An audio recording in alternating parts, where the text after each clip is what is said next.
कि world cup अपना देश में 2011 नियन फिर से एगो वर्ल्ड रिकॉर्ड बने और फिर से हमने के देश में वर्ल्ड कप आवे। सभी को कितने लोगों का नाम ले भाई, बहुत लोग कमेंट करते हैं, लेकिन प्रियरंजन कुमार, बैड बॉय, क्या नाम है भाई, चला गया, बैड बॉय विक्की,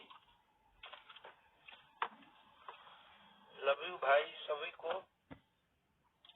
बहुत बढ़िया बढ़िया गाना आप लोग के आई, टेंशन नहीं के लेवे गए, सब धीरे धीरे बढ़िया हो जाए और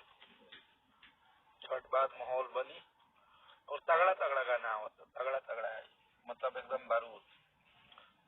नाचे वाला, खाली डांस करे के बाद तनी छठ वाला गाना से तेजी बजाई। एगो हमार गाना बहुत बढ़िया, जो गाना अपने फोन से टैप करेगा 3 मिलियन व्यूज क्रॉस हो चुकल बा वो गाना के।